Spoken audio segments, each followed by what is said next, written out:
Shalom dan salam damai kepada semua pendengar renungan santapan firman Tuhan walau di mana berada.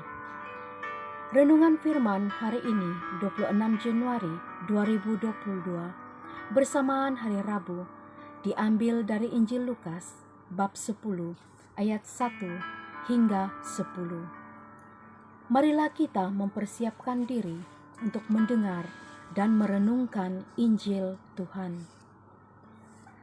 Dalam nama Bapa dan Putra dan Roh Kudus. Amin. Kemudian pada hari itu, Tuhan menunjuk 70 murid yang lain, lalu mengutus mereka berdua-dua mendahuluinya ke setiap kota dan tempat yang hendak dikunjunginya. Katanya kepada mereka, "Tuaian memang banyak, tetapi pekerja sedikit. Kerana itu mintalah kepada Tuan yang empunya tuaian, supaya ia mengirimkan pekerja-pekerja untuk tuaian itu. Pergilah, sesungguhnya aku mengutus kamu seperti anak domba di tengah-tengah serigala. Janganlah membawa pundi-pundi atau bekal atau kasut, dan janganlah memberi salam kepada siapapun selama dalam perjalanan. Kalau kamu memasuki suatu rumah, katakanlah lebih dahulu, 'Damai sejahtera bagi rumah ini.' Dan jikalau di situ ada orang yang layak menerima damai sejahtera, maka salammu itu akan tinggal atasnya. Tetapi jika tidak, salammu itu kembali kepadamu. Tinggallah dalam rumah itu, makan dan minumlah apa yang diberikan orang kepadamu. Sebab seorang pekerja patut mendapat upahnya. Janganlah berpindah-pindah rumah. Dan jikalau kamu masuk ke dalam sebuah kota, dan kamu diterima di situ, makanlah apa yang dihidangkan kepadamu, dan sembuhkanlah orang-orang sakit yang ada di situ, dan katakanlah kepada mereka, 'Kerajaan Allah sudah dekat padamu.' Tetapi jikalau kamu masuk ke dalam sebuah kota, dan kamu tidak diterima di situ, pergilah ke jalan-jalan raya kota itu dan serukanlah." Demikianlah Injil Tuhan. Terpujilah Kristus. Saudara-saudari yang terkasih dalam Kristus, melalui bacaan Injil hari ini, ada beberapa perkara yang disampaikan oleh Yesus tentang hal pelayanan. Untuk memudahkan pelayanannya, Yesus mengutus 70 murid pergi berdua-dua. Kenapa diutus berdua-dua? Tujuannya adalah supaya mereka tidak berjalan sendirian. Namun lebih dari itu, Yesus ingin bahwa dalam menjalani perutusan, mereka dapat saling berbagi pengalaman, menguatkan, bahkan mengingatkan jika ada yang tergoda untuk menyimpang. Saudara-saudari, apakah kita dapat berjalan bersama dengan rakan-rakan sepelayanan? Atau apakah kita lebih senang melakukan karya pelayanan bersendirian? Tentu di dalam pelayanan yang diamanatkan kepada kita akan berhadapan atau bekerja sama dengan orang lain. Situasi demikian menuntut agar kita harus menyadari rakan-rakan sepelayanan yang lain juga hadir bersama, dan seterusnya mereka merupakan sahabat seperjalanan dalam menjalani setiap tugas, perutusan, maupun pelayanan yang kita lakukan? Ataukah jangan sampai karena tidak mau diatur, kita merasa diri kita hebat dari rekan-rekan yang lain? Kita justru tidak mau membuka diri akan orang lain yang tanpa kita sadari telah menjadi sarana kehadiran Tuhan dalam setiap perutusan yang kita jalani. Tuhan tidak pernah membiarkan kita berjuang sendirian. Selalu ada orang yang diutusnya menemani perjalanan kita untuk bersama-sama mewujudkan misinya. Kehadiran sahabat dalam perjalanan kita tentu saja dapat saling memperkaya akan banyak pengalaman, wawasan, hingga dapat membantu kita dimurnikan jika tergoda untuk menyimpang arah lain. Tujuan lain juga Yesus mengutus murid-muridnya adalah agar mereka dapat mempersiapkan jalan terlebih dahulu sebelum kedatangannya.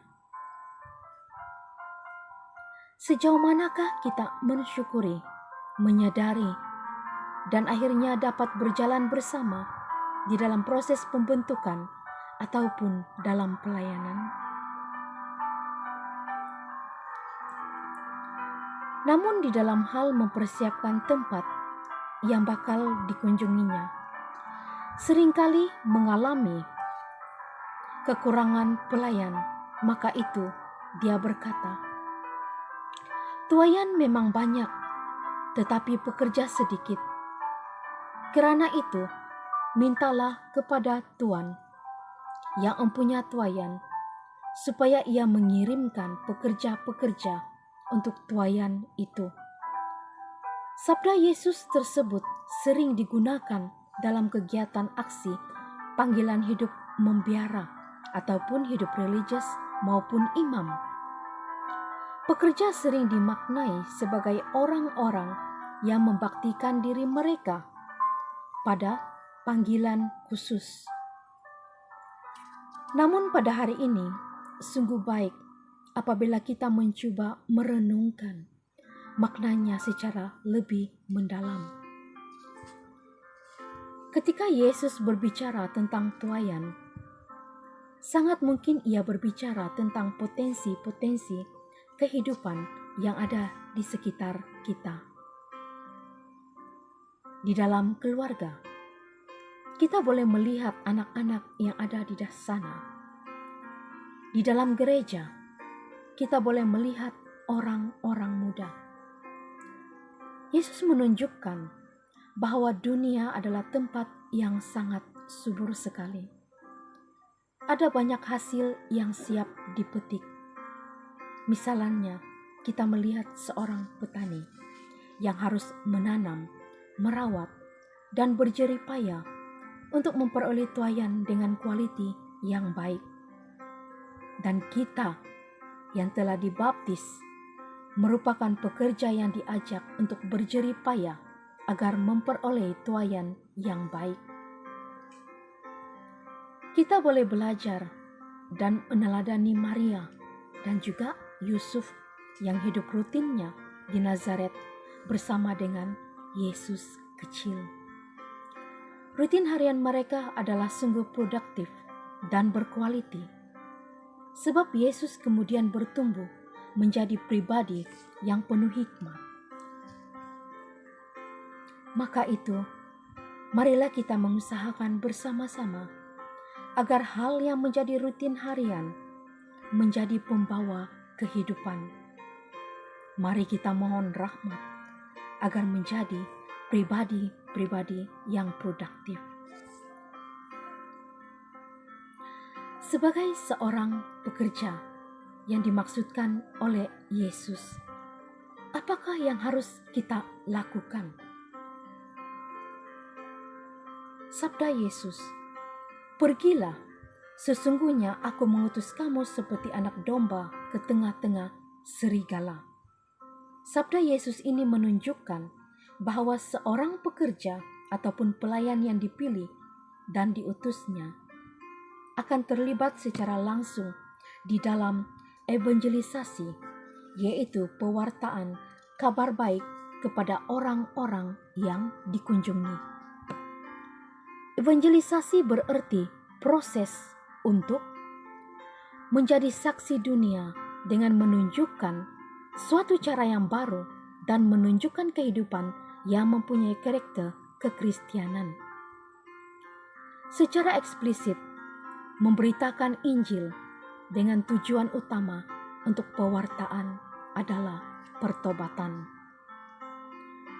serta memperkenalkan iman dan kehidupan Kristiani kepada mereka yang telah menerima Kristus atau kepada mereka yang telah berbalik untuk mengikuti Kristus.